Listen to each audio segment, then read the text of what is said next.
2022년 4월 14일 큐티 말씀입니다. 마가복음 15장 1절로 15절입니다. 새벽에 대제사장들이 즉시 장로들과 서기관들 곧 온 공회와 더불어 의논하고 예수를 결박하여 끌고 가서 빌라도에게 넘겨주니 빌라도가 묻되 내가 유대인의 왕이냐? 예수께서 대답하여 이르시되 내 말이 옳도다 하시매 대제사장들이 여러 가지로 고발하는지라. 빌라도가 또 물어 이르되 아무 대답도 없느냐? 그들이 얼마나 많은 것으로 너를 고발하는가 보라 하되 예수께서 다시 아무 말씀으로도 대답하지 아니하시니 빌라도가 놀랍게 여기더라. 명절이 되면 백성들이 요구하는 대로 죄수 한 사람을 놓아주는 전례가 있더니 밀란을 꾸미고 그 밀란 중에 살인하고 체포된 자 중에 바라바라 하는 자가 있는지라.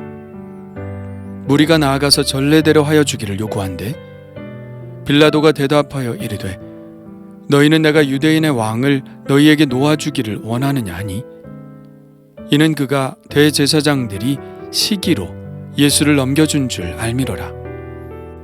그러나 대제사장들이 무리를 충동하여 도리어 바라바를 놓아달라 하게 하니 빌라도가 또 대답하여 이르되 그러면 너희가 유대인의 왕이라 하는 이를 내가 어떻게 하랴?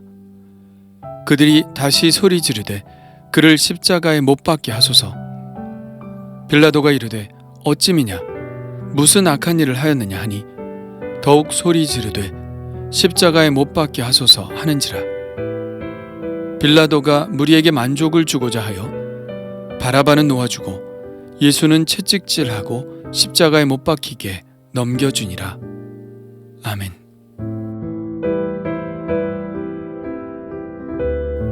예수님은 새벽에 공회원들에 의해 결박되어 빌라도에게 보내집니다. 예수님께서 밤새 그들에게 시달리셨다는 이야기죠. 그들이 예수님을 빌라도에게 보낸 이유는 예루살렘이 빌라도 총독의 관할이었기 때문입니다. 본래 이 지역은 헤롯 대왕의 아들인 헤롯 아켈라오가 왕으로 다스리던 지역이었습니다. 헤롯 대왕은 죽으면서 3명의 아들들에게 지역을 분할해 통치하도록 했는데 유대 지역은 헤롯 아켈라오가 맡았죠. 그런데 그는 바리새인들이 일으킨 소요를 진압하다가 3,000명이나 되는 사람들을 죽였습니다. 그는 이렇게 자주 유대인들과 마찰을 빚으면서 로마에 의해 통치력을 의심받다가 급기야 주후 6년 왕위에서 폐위당하고 그가 다스리던 유대 지역은 로마의 속주가 되어 본디오 빌라도가 다스리게 되었죠. 빌라도가 예수님께 한 첫 번째 질문은 내가 유대인의 왕이냐는 것입니다. 빌라도가 이렇게 물었다는 것은 대제사장이 그의 죄목을 그렇게 정해서 고발했기 때문일 것입니다. 사실 예수님은 당신이 그리스도라고 했지 유대인의 왕이라고 한 것은 아닙니다. 그러나 그리스도, 곧 메시아는 왕으로 해석될 여지가 충분히 있기 때문에 대제사장은 빌라도에게는 그가 유대인의 왕이라고 했다고 고발한 것이죠. 이 고발은 로마 당국자의 입장에서 볼 때는 반역과 같은 것이었습니다. 유대 땅을 다스리던 헤롯 아켈라오가 폐위되고 지금은 로마의 속주가 되어 빌라도 총독이 다스리고 있는데 이 로마의 조치를 반대하면서 다시 유대인의 왕권을 회복시키려고 한 행위가 되기 때문입니다. 그런데 예수님은 이 질문에 대해서 내 말이 옳도다 라고 대답하셨죠. 이 외에도 대제사장들은 여러 가지 혐의를 예수님께 씌웠습니다. 빌라도는 그들이 고발한 내용들에 대해 예수님께 스스로 변호할 기회를 주었지만 예수님은 아무 말씀도 하지 않으셨습니다. 그걸 보는 빌라도는 놀라지 않을 수 없었죠. 보통 사람 같으면 혐의를 벗기 위해 어떻게든 자기 변호를 하기 마련인데 예수님은 아무 말씀도 하지 않으시니까요. 빌라도는 분명 예수님이 비범한 사람이며 이렇게 하는 데에는 뭔가 사연이 있을 것이라 생각했죠. 예수님이 결코 그들이 고발한 대로 그렇게 죄를 많이 지은 사람이 아니라는 사실을 빌라도는 직감적으로 알았을 것입니다. 그래서 빌라도는 예수님을 놓아주기 위해 한 가지 방법을 씁니다. 명절이 되면 백성들이 요구하는 대로 죄수 한 사람을 놓아주는 전례가 있었습니다. 우리로 말하면 8.15 특사나 성탄절 특사 같은 것이죠. 빌라도는 예수님께는 그를 처벌할 만한 죄가 없으며 예수님이 이렇게 잡힌 것은 백성들에게서 얻은 지지 때문에 생긴 유대 지도자들의 질투 때문인 것을 알았기 때문에 예수님을 신속하고도 아무런 법적 하자 없이 석방할 수 있는 것은 바로 이 전례를 이용하는 것이라 생각했습니다. 그런데 그 후보 중에는 한 사람이 더 있었죠.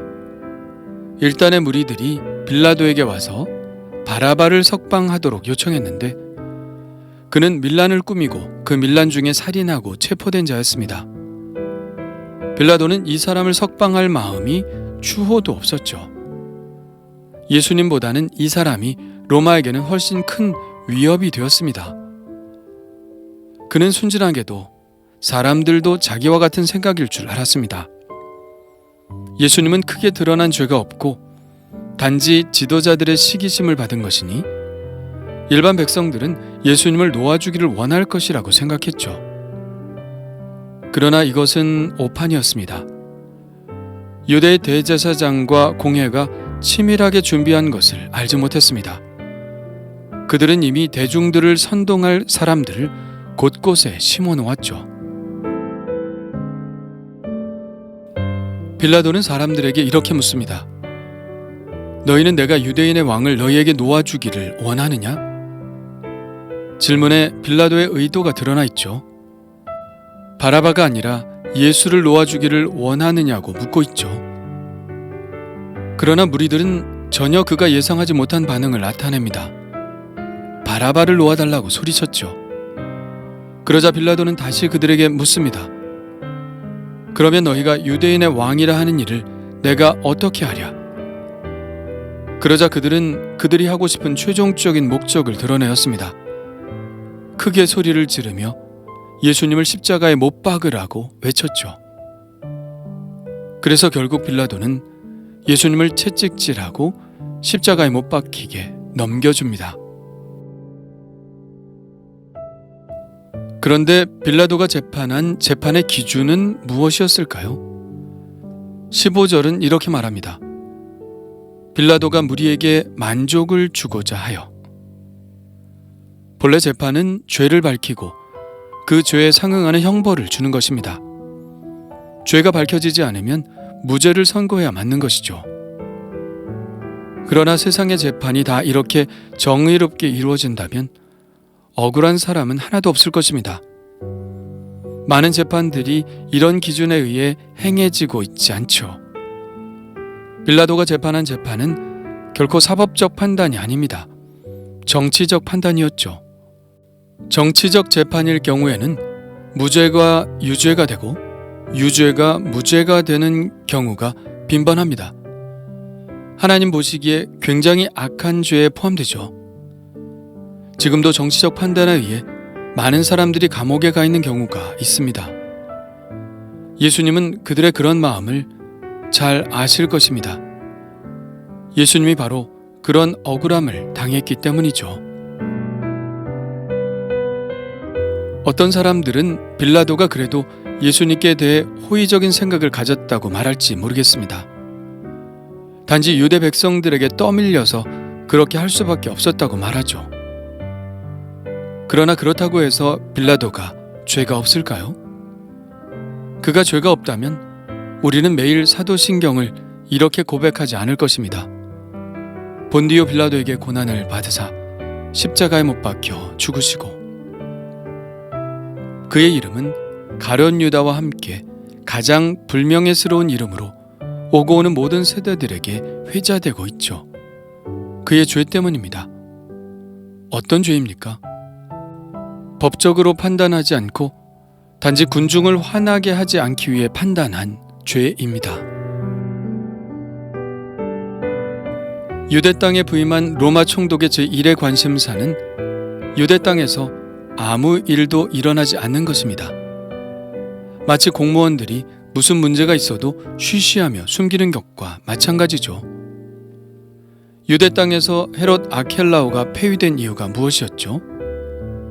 그가 다스리고 있던 곳에서 소요가 일어났고 그가 그 소요를 잘못 진압했기 때문에 지금 빌라도와 같은 총독이 대신 다스리고 있는 것입니다. 그러니 그가 제일 바라는 것도 이 땅에서 소요가 일어나지 않는 것일 수밖에 없죠. 그래서 그는 군중들이 원하는 방식대로 판단을 해버린 것입니다.